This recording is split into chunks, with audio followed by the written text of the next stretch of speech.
Hey guys, it's Evan with the Evan K Exotics, and it is Friday, Valentine's Day 2025. We had a day off yesterday because of snowstorm, and so it's kind of a chunky, bumpy ride into work today with a lot of ice on the road. But today I wanted to make a little video called Why Reptile Keepers Are the Most Special People Out There. And this is basically just a primer video for a podcast that I just shot with Mr. Jeremy Bullock of the Maine Herpetological Society. He's the president, and that podcast is I'm gonna try to get it all edited and put up this weekend because it's about an hour and a half long, and it's really for people that are deep in the weeds into reptiles. I would say that if you're in Maine and you're interested and you've heard anything about the restricted list and the unrestricted list, and you want to know what that's all about, you should definitely watch that hour and a half long video. Inside of there's actually a couple of tips that people don't know about, like tips on how to actually legally keep native species and things like that. So I'm not going to just put them out there in a 2-minute video, because if you're motivated enough to want to know how, watch that video and it'll show you how to do that. But it's a really exciting video that talks about our opportunities to expand our rights in Maine. And that's something that's very unusual in the reptile hobby. Usually we're talking about the risk of losing rights or having further restrictions put on us. But in Maine, we actually have the opportunity to do the opposite. That's something I don't know that I don't really hear about it in other places. It's just something that's pretty cool. And it's an hour and a half long podcast that I shot with Jeremy last night. And it just is a really nice video to show the process and the thought process and the temperament behind how Jeremy and crew, because it's not just him, but all the Herpetological Society, has really been successful in the last 20 years or so in expanding our rights, and then talks about the opportunities to do it in the future, in the upcoming near future.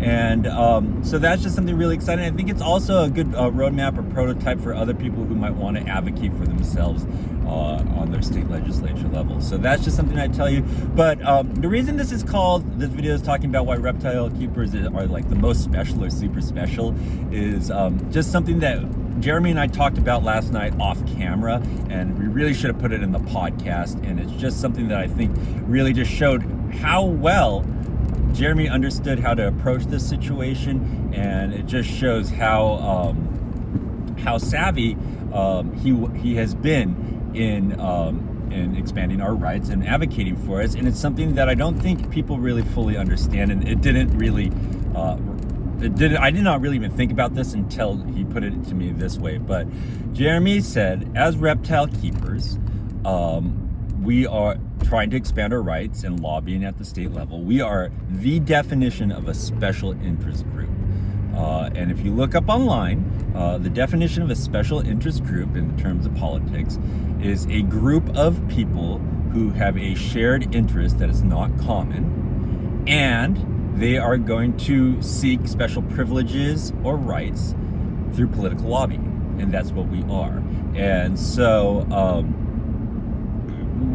it's not like our rights are enshrined in the Constitution anywhere to keep these reptiles.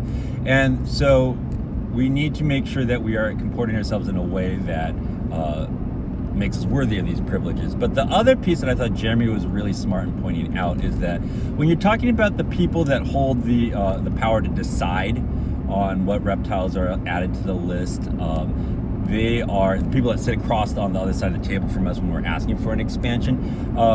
He was making the point that those are the people on whom the responsibilities for any poor decision would fall. And that's just a counterpoint to people who are like, they're so conservative, or they're stick in the muds, or they have all these like silly concerns and whatnot. And I thought that was a really smart point that Jeremy made, is that we are a special interest group asking for privileges from people who, if they grant us these privileges and something goes wrong with those privileges, they're the ones that are going to suffer the personal and political and professional fallout from this, because they're the ones that the agency's going to is the one that's going to catch the bad press if they and it's their professional careers and their livelihoods. So that just it really built some more empathy for me. I've always understood that you have to treat these legislators and decision makers with respect and with decency, but I've always thought of that more in enlightened self-interest. It's like, don't be rude to the person that you want to give you something. But really, it actually helped me build a lot of empathy for the people that are sitting on the other side of the table. They're really, first of all, they probably aren't as familiar with these things as we are. But the other thing too is they're the ones that are going to fall on the sword if something goes wrong. If they legalize the wrong type of frog and it takes over and starts eating the native population of frog, they're the ones that it's going to fall under. It's not going to be me and Jeremy or the Herp Society.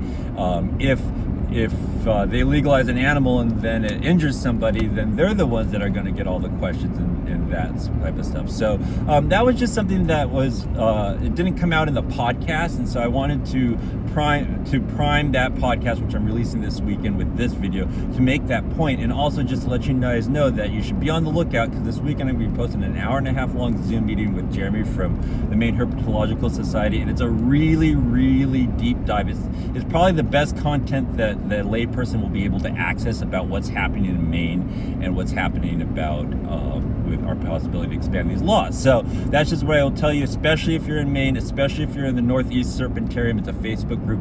These videos, this upcoming video with Jeremy is very much for you. So that's just what I put out there for you. But the other thing I tell you is, if you're not from those states, I say go ahead and watch it, because it'll really start to dissect some of the complexities of legislation in reptile rights as a whole. So thanks so much. Take care. I hope you guys have a great weekend. Bye-bye.